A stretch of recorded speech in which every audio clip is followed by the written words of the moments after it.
out here. Can you hear me, Setema? Yeah, can you hear me? Yeah, now I can. You're off of mute. How you doing, Bryan Stahl? Good. Busy day. Looking sharp in that suit. Thanks, man.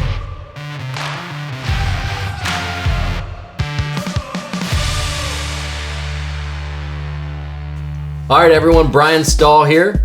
You're here to the show, the teacher, the student, and the entrepreneur. I got Setema Gali here with me. He's a Super Bowl winner in 2002, Super Bowl 36, best-selling author of Winning After the Game. And we're here just to have a conversation to see, what you kind of gone through in the past that got you here. I want to talk about some of your amazing principles in men's wealth. And let's let the audience know of how you got where you were to where you are now, and some of those amazing ups and downs, because I hear a lot of people when I talk to them on the streets that they have that hope, but they just don't know what to do. So I want to turn it over to you and briefly tell us your story from back in the day when you were in business and it went down, and what you did, and here you are. So I appreciate you being on here. Bryan, thank you, man. I call it Bryan B. Stahl, so I'm going to say B. Stahl. Thank you for letting me be here. It's great to be here. Like you mentioned, you touched on it. I came out of the NFL and spent my time with New England. We won a Super Bowl with Tom Brady, Bill Belichick, had an incredible run there. And when I retired, I jumped into the mortgage industry. This was back in 2004, 2005. It was a time where it was easy to make money. Like, you didn't have to be that skilled. If you were willing to hustle and willing to work and grind, you could close a lot of deals, get a lot of commission. And I was able to build a very significant income and business that revolved around mortgages, real estate, hard money lending, development. We had properties and property all over the country. But in December of 2006, I was unhappy. Have the dream cars, three brand new cars in my garage, about $500,000 of vehicles, properties, a big, gigantic home. And I sat on my couch. My son was a newborn, my oldest at the time, my only. And, Bryan, like, my heart just knew that I was supposed to do something else. Not that mortgages and real estate was bad, because for some people, that's your game. That's a lot of people's bread and butter. But for Setema, my heart knew that this was not it. This was not my calling. And so I speak, first of all, to that thing, like, if your heart has something that you want to do, like you feel called, like moved upon by a greater power, something inside, I say follow it. So I started to move out of the mortgage industry. And then, as you know, right, everything collapsed in 2006, 2007, 2008. And when I say collapsed, I mean, we got buried in the rubble. We lost everything. And we got evicted from our home. Cars got repossessed. All the properties got taken back. And, after a couple of years, we found ourselves in a 900 square foot townhome. In 2009, I had literally looked at everything that we had going on and had no money, like nowhere to pay bills. Like, literally from a 7-figure income to nothing. And I had one thing left, which was my Super Bowl ring. Mm-hmm. And if anyone knows how difficult it is to get to the Super Bowl, and then let alone to win it, I looked at my wife and, we have no money. Like, we're eating like cereal and ramen noodles and hot dog. I mean, it was that, like, that kind of story. And I flew to New York City. I sold my ring. I got some cash to try to start a new business, and it didn't work. And, that was 10 years ago. 10 years later, today I live here in beautiful, sunny Southern California. We run immersion and seminars and all types of events. And B. Stahl, I'm saying, we are so blessed to be here. And, I just would share to the audience, no matter where you are, no matter how difficult things are, if you have a dream in your heart and there's something you want to do, by all means, you can do it. No question about it. Yeah, and some part of your story is in between that. You went door to door, like you got real, and you were, I think I read or I heard, the top guy knocking door to door, making sales until you figured it out. Yeah, 2011, I was pretty much fed up. Like, I was done. And I was recruited to go knock door to door. Now, I'm in my mid-30s. I've already spoken on multiple stages around the country, mortgage, real estate, high success, NFL. And I'm being recruited by these 20-year-olds to go knock doors as a door-to-door salesman. You want to talk about eating humble pie? I was eating humble buffet. And 2011, I flew to South Carolina, like pennies in my bank account. And my wife was going to pack up our little townhome, put it in storage, and drive across the country at the end of May. And I was going to figure out how to do this job.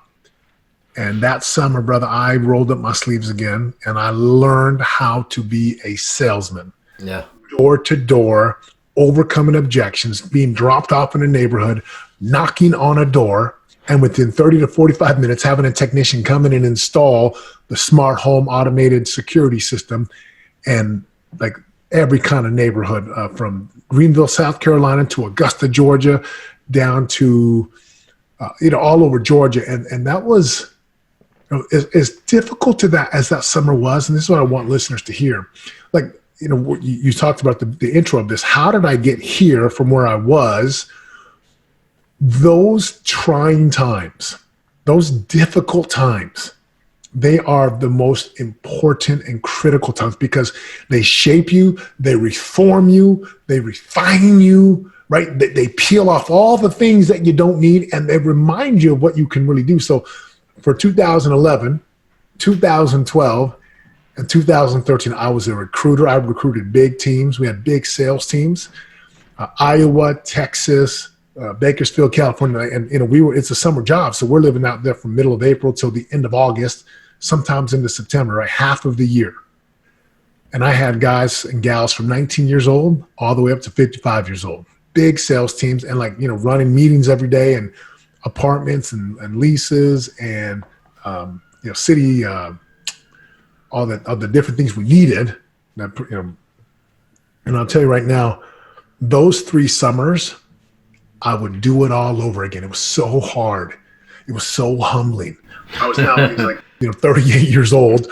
I'm a grown man with a wife and 3 kids. Yep. And I've got these 21-year-olds who have barely been out of high school for a couple of years. And I'm teaching them, right? And it was a 100% commission job. So I'm teaching these guys how to sell, how to be mentally strong, how to knock, how to learn skills, how to knock 6 days a week, how to have this mental toughness. And then it was incredible. I love those days, man. Love them. That's an incredible part of the story. And I want to kind of transition into talking about immersion and man's wealth. And I want to let the audience and listeners know. So I participated in that. And this kind of vlog or show is I'm taking the people on the journey of I got from 0 to 5 million right here. And I said to myself, how do I get to 10 million? In these moments right now, I'm the student and Setema is the teacher. He's one of my mentors. And there's nothing tied with Setema and I financially. I'm only bringing people and principles and ideas to you, the audience, that I know you have probably not seen before, and I know you probably have never implemented. So to start off, tell the audience and everyone a little bit about immersion and what that has done for some people. And then I have my own story, and I'll tell you the principles. I know he's not going to get into all of them, but I'm going to ask him to touch on 3. This stuff, if you understand it, you dig deep into it, it's worth millions right here. I can guarantee that because I know it's what it's doing for me. So go ahead and tell us a little bit about it. I'm going to backtrack just a couple steps. So in 2013, I finished up my 3rd summer. And I was like, well, I'm doing this for 5 years. That was the goal, right? When I started knocking doors, I was like, I'm going to do this for 5 years so I can really master this thing. I made incredible money, life-changing money. And then the fall of 2013, as I was knocking doors in Bakersfield with my team, Bakersfield, California, I just knew. I talk about in my book, Winning After the Game. I heard the voice. I felt it. And it said, it's time. It's time to go do what you were born to do, which is coach and teach and speak and inspire and motivate and lead. And so I hired 3 coaches, 3 completely different coaches, invested a heavy amount of money in. Talk about being led and guided, for me, just being guided by this power. And we started to run these events, and we call it immersion. And immersion was designed for a man like me at the time, who was on top of the world, like confident and certain and clear, got that mojo, unstoppable, bulletproof. You know what I'm talking about, right? There's times in people's lives where they're like, and then nothing can pull me down. I got the Midas touch. And then I had lost everything. And I needed to be reminded who I was. I needed to be reminded. I needed to remember, right? Setema needed to remember who Setema really was. And so it took me 3 summers to get here.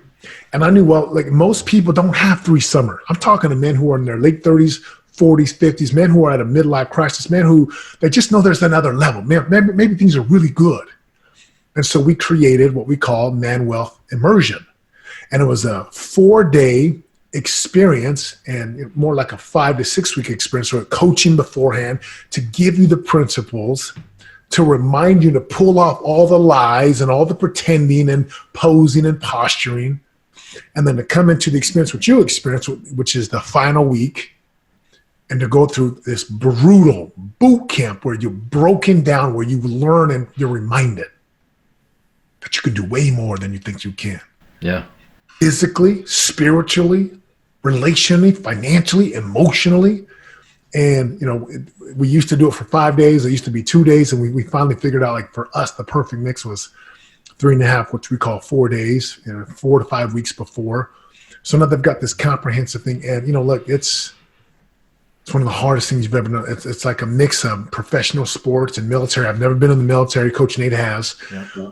And I have so much love and respect for the members of the military, you being one of them. And we created immersion. So it's not just this physical thing. We tie in business principle, family principle. It was designed to help a man, and we have one for the women, to become superhuman, right? To get principles that could guide them to live their greatest life, their greatest purpose. And I mean, you talk about grown men and grown women crying, sobbing, rediscovering that power again. So that's what immersion is. And, you show up one way, and I tell everyone who decides to come, you show up one way and you'll leave transformed if you go all in. Mm-hmm. Yeah. And me experiencing that, I'm not going to give any of what actually went on there, but it was physically harder than I thought it would be. And it covered more things than what I thought it would. And after going to your meeting, I won't mention the business person I was sitting beside, because he's pretty well known. He's probably sold billions of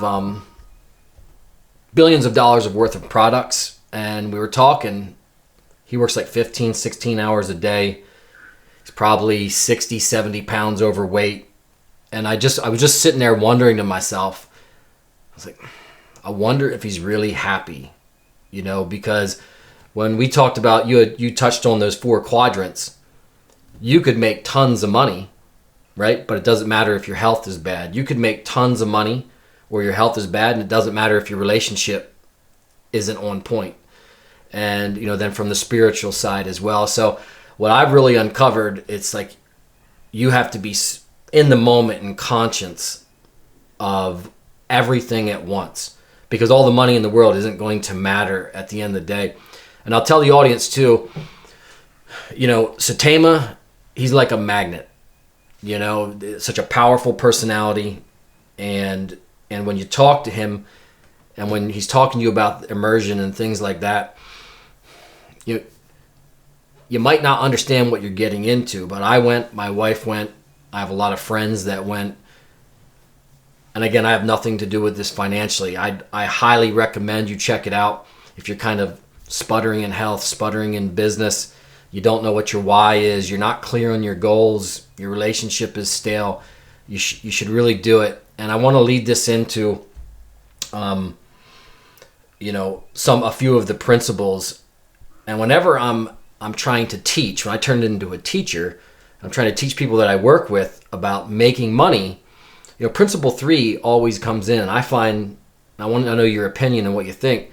Prosperity is a choice. Some people get insulted when you say that. So I'd like you to touch on that topic for a minute or two. Yeah. So, I've experienced prosperity. And for us, prosperity has, there's a lot of different meanings, but for us, we say, right, number one, you're not worrying about money anymore. Like money's not the primary reason why you're doing or not doing something. Number two, you're impacting a lot of lives. Like you're making it, you're touching people. It doesn't matter if you're doing mortgages, real estate, you're selling flowers, like you have a difference in the world, like you're leaving your mark. And then the third thing is, like you're living the life you want to live. Yeah. Whether that's dropping your kids off at school, traveling and climbing Mount Everest or Kilimanjaro, running races, whatever that is, philanthropy, that's our definition of prosperity. So now I've had prosperity and I've had scarcity and poverty. And when I say prosperity is a choice, I had this epiphany, right? It was in 2011 when I went out to knock doors again. And we had 4 years of plenty before, right? 2003, 4, 5, 6, 7, incredible money. And then the second half of 7, 8, 9, 10 into 11. So 4 years of abundance and 4 years of scarcity. Yeah. And I tell people, look, whatever you have is your choice. Yeah, and people say, no, but the color of my skin, or you don't know how I was raised, or the world is against me. I say, yeah, but you have a choice. And you can choose right now, right here, in this moment. And I love this quote I heard. It says, like, never forget that at any given moment, you have the power to alter your life. So if someone wants prosperity and aka more money, financial prosperity, they have to choose that path. And there's principles, but there's a principle that has a result tied to the principle. So if you want this specific result or this fruit, aka money, I tell people, find the principle that governs financial wealth and live those principles. One of those is choice, right? You have a choice. And people don't choose it because, again, there's a victim mentality. I've had it before, and I'm not immune from it. Sometimes I still might fall into that. But prosperity is a choice. And like I've been bankrupt. I was bankrupt in 2010. I still don't have my Super Bowl ring. And yet I'm living a life of prosperity today because I chose it. So I tell anyone watching, look, what you have today is what you chose yesterday, last week, last month, last year. And make no mistake about it. What you create tomorrow is what you will choose today. And it's so important that people get that, prosperity is a choice. It's a choice. And so is poverty. Happiness is a choice. And so is sadness. And joy is a choice. And so is misery. And having an epic marriage and having a healthy body and being spiritually connected and having relationships that matter and have a bank account that's full. Those are choices. You're not a victim. It's a choice. And I love that, man. Principle 3 is, we got a choice every single day, every day. I think I need to work on teaching that because I can tell when I say that to some people, they take it offensively. Like it's not their choice that they're in the spot they're in or that they're trying to create money. It's interesting. And I agree with you 1,000%. We live in the United States of America.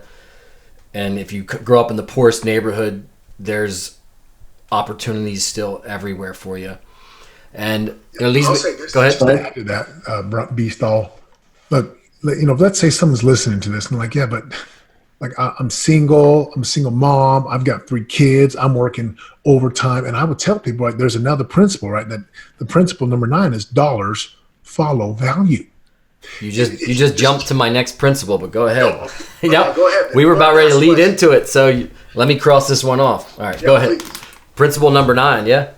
So principle number 9 is dollars follow value. And if you think about this, everything of value that we have, like right here on my desk, right? This is a flask, maybe, I don't know, $100 maybe. Right? Right here. And someone created this value. And I exchanged my money for this thing that I valued more than money. So there's an exchange where I give them my 100, they give me the flask. And we call that exchange creates wealth. They're happy because they got what they wanted. I'm happy because I got what I wanted. And, again, just asking powerful questions. If you want more money, just ask this question. What must I do to get a lot of other people to want to give me money? And the reason they're going to want to give me money is not because I'm going to steal it. It's not because I'm going to mooch or loot or manipulate. It's because I'm going to provide something that they value more than their money. See, money is just this means of exchange, right? It's a tool. And so I use my money, you use your money. I'm on an iMac and I've got a mic here and a computer and you same thing, right? Money, someone had an idea to create this. So let's come back to the prosperity is your choice and time, $10, Hall of Value. If you want more money, number one, you've got to create more value. In order to create more value, the fastest way to demonstrate value in the marketplace is skills. Skills, period. Right? The skill to be able to speak or to lead, to prospect, to market, the skill to be able to, I wish I had, oh, here we go. Right? Like a doctor, right? Doctor takes something, cuts someone open, opens them up, takes their heart out, puts a new heart in, sews it up, and boom. That's a rare and unique skill that took years and years and years of study and practice and residency. And the doctor gets handsomely paid, right? Paid handsomely for that. Now, there's not a lot of skill in flipping burgers, but there is skill in managing and organizing burger chains. And so, again, dollars follow value. So to the single mom or the single dad or the young man or young woman who wants to make more money, have nothing about making money. There's nothing wrong with being wealthy. There's nothing wrong with having a ton of money in your bank account. What I've learned is two things about money. Number one, it's important how we make it. Number two, it's important or it matters how we use it. So it doesn't matter what we do as long as it's right, it's honest and ethical and moral, but it matters how we make it. So we've got to be making a difference. And then number two, what do we do with it? What do we do with it? Do we give back? Do we help? And what I've learned, like one of my favorite parables in the Bible, and whether you're Christian or not, it's just a great story about this parable, the talents. And if you increase your talents, right, money, if you increase your stewardship, you get more. Right? The universe just rewards people who know how to manage and organize money and make it and then to give it back. One of the greatest things you'll ever do with money is, and I think B Stahl, you're a good example. You're there, like just being able to give back, being able to help other people and using the money as a tool to help. It is true. Like someone asked me, do you love mortgages? And I said, I don't love mortgages. I said, I love this vehicle that gives me the options and opportunities to do things and create business and expand. One of the last principle I wanted to ask you about, because I feel like I got my ass handed to me by not utilizing this just a year or so ago, is principle number 7, listening. And I don't know where I read this part, but it says something like, if you're between 38, and I have no idea where that odd number came, and 70% sure of something, you should run and do it. Like that's potentially your inner voice. If you're over 70%, you're too late. It's somebody already else did it. And if you're under, you're not listening to your inner voice. And the times that I don't listen to something pop in my mind and greed takes form. Last year I hired 12 people at one time. All right. 5 made it through the gauntlet. I lost approximately $400,000 in salaries of training and people. And I look back and principle number 7, why do a lot of people have problem with that principle number 7 and me just a year ago? Great question. See, we grow up listening, or we think that we are listening. We think that we're listening. And even right now, someone's watching this vlog here, right? They might be hearing it or listening, but they're not really listening. See, listening is having one conversation, not 2 and not 3. Most people have 3 conversations when they listen. Like, for example, if I'm with my son and I'm not listening, my son may say, hey, daddy, check this out. My mind is lost in work or business. I may be on my phone, or I may be looking at him doing all the techniques, right? But I'm not present. Yeah. And I'm not here. This is one thing we teach in Manwealth, right? Shielding. Listening is being able to be and listen and hear where they are over there where I'm not. Most people listen from where they are. Like, I stand here. Again, to use an example, I stand here. Someone's hearing that we're talking. And if I'm really listening right here, this is me. If I'm really listening, then that means I would come over here where this person's talking, and I would sit right where they're at, and I would be present, and I wouldn't have other conversations. Another part of listening is not being afraid of what other people think. Sometimes we do things that are just so egotistical. And instead of listening, like, for example, I have a half marathon this Saturday. I've been training for 3 months. I just did 13 miles 10 days ago. I did 10 before, a couple 10-mile runs. And I mean, I'm ready. And then I got really sick 10 days ago. And I haven't trained since. I'm like, you can even hear it. I've got medicine everywhere, cough syrup, steroids, NyQuil, Dayquil. And I'm like, it's hard on me. And if I don't listen, my ego will say, go run this thing, go do it because everyone's watching. When in reality, Stahl, if I just listen, I'll know. Yeah. So listening is having the courage to do the right thing, even if you think others will think, badly of you. And so, for you, you didn't listen 12 months ago when you hired all these people. There's ego involved. You're not present to what's around you. And you're not really over where you need to be to have this one conversation. Again, notice, clarify this. Me, someone else. There's, if this person's talking, this person typically is like, not even, they're thinking about something else. Yeah. They're having a different conversation. But when real communication is like, it's impossible to be misunderstood.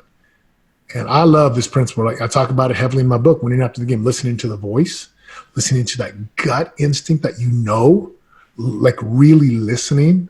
I listen to my wife a lot. Like she may not be my business mentor, but she's like my life mentor. Yeah, and she knows me better than anyone. So I listen to I have to practice listening to my kids and being present and listening to what's going on over there where I'm not.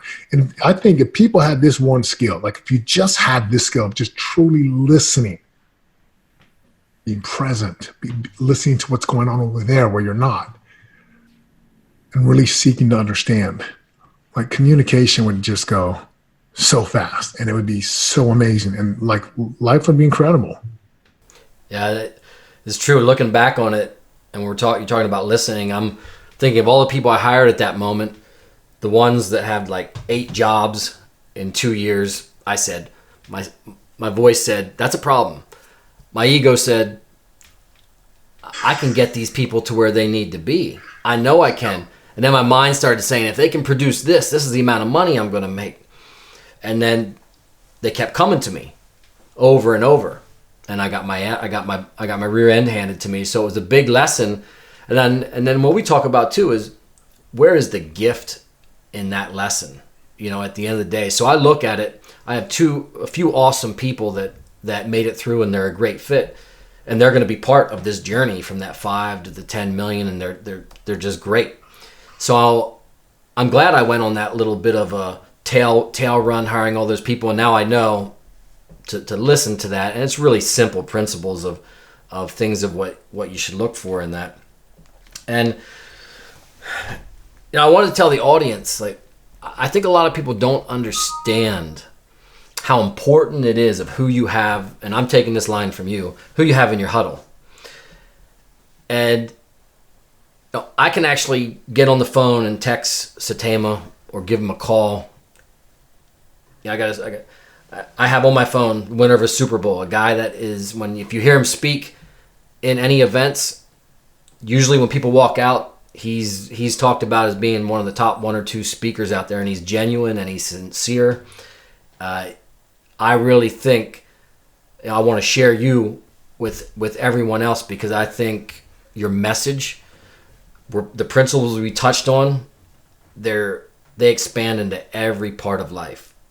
Every part of life. And I even told you at the meeting, I said, these 13 principles, like literally financially, these are worth millions to me by understanding them, psychology, using them. And I fail at them all the time still, but it's the gap's starting to shorten.